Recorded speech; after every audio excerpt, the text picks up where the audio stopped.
Publicity അല്ലേ ഏറ്റവും വലിയ പബ്ലിസിറ്റി. അതിനെ വല്ല പബ്ലിസിറ്റി ഇല്ല. ഇപ്പോൾ റിവ്യൂ സിസ്റ്റത്തിലെ കാര്യങ്ങൾ നമ്മൾ കുറേ നാളായിട്ട് ചർച്ച ചെയ്തുകൊണ്ടിരിക്കുന്നതാണ്. ഇപ്പോൾ കഴിഞ്ഞ ദിവസം തന്നെ അസീസിക്ക സോഷ്യൽ മീഡിയയിൽ പോസ്റ്റ് ചെയ്തായിരുന്നു, പ്രിൻസ് ആൻഡ് ഫാമിലിയെക്കുറിച്ച് നെഗറ്റീവ് റിവ്യൂ വന്നിട്ട് ഞാൻ ആദ്യം കണ്ടില്ല, പിന്നെ എൻ്റെ കൂട്ടുകാർ കണ്ടതിന് ശേഷമാണ് ഞാൻ നേരിട്ട് പോയി കണ്ട അഭിപ്രായം. ശരിക്കും പറഞ്ഞാൽ ഈ സിസ്റ്റം, അതിൽ ഓൺലൈൻ സോഷ്യൽ മീഡിയ അല്ലെങ്കിൽ ആ റിവ്യൂ സിസ്റ്റം കാരണം സിനിമകളെ നല്ല രീതിയിൽ അത് ബാധിക്കുന്നുണ്ട്, അല്ലെങ്കിൽ മൗത്ത് പബ്ലിസിറ്റിയാണ് ഒരു സിനിമയ്ക്ക് വേണ്ടതെന്ന് ചേട്ടൻ പൂർണ്ണ വിശ്വസിക്കുന്നുണ്ടോ? ഇതിൻ്റെ ഏറെക്കുറെ ഉത്തരവാണ് അച്ഛൻ പറഞ്ഞത്. തീർച്ചയായിട്ടും മൗത്ത് പബ്ലിസിറ്റി അല്ലേ ഏറ്റവും വലിയ പബ്ലിസിറ്റി. അതിനെ വല്ല പബ്ലിസിറ്റി ഇല്ല. പിന്നെ കുറച്ച് നാൾ വെളിച്ചത്തെ ഇരുട്ടാക്കാൻ പറ്റുമെന്ന് ഞാൻ നാളെ പറഞ്ഞ പോലെ കുറച്ച് കഴിയുമ്പോൾ ആളുകൾക്ക് വെളിച്ചം അനുഭവപ്പെടും. അതായിരുന്നു കറക്റ്റെന്ന് പറയും. പറഞ്ഞ ആൾ തെറ്റാന്ന് മനസ്സിലാക്കും.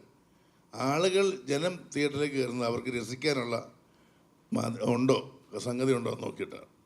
അവർ ഓരോ പടത്തിൽ നിന്ന് ഓരോന്ന് പ്രതീക്ഷിക്കും അല്ലേ. ഇപ്പോൾ ദിലീപിൻ്റെ പ്രിൻസ് ആൻഡ് ഫാമിലിയിൽ നിന്ന് എന്താണോ ആ ദിലീപ് സിനിമയിൽ നിന്ന് പ്രതീക്ഷിക്കേണ്ടത് അതെല്ലാം അതിനകത്തുണ്ടായിരുന്നു. അവർ ഹാപ്പിയായിരുന്നു. അതുകൊണ്ടാണ് ഓരോ ദിവസം കഴിയുന്നവർ കളക്ഷൻ ഗ്രോത്ത് ആയിരുന്നു. അപ്പം അത് അനുഭവപ്പെട്ടതല്ലേ.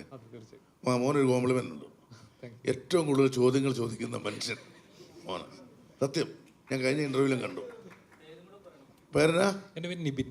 നിബിന് ഒരുപാട് ചോദ്യങ്ങൾ ചോദിക്കാൻ കഴിയട്ടെ, അങ്ങേക്ക് ഒരുപാട് ഉത്തരങ്ങൾ നൽകാൻ എനിക്ക് സാധിക്കട്ടെ എന്ന് ഞാൻ ദൈവത്തോട് പ്രാർത്ഥിക്കുന്നു.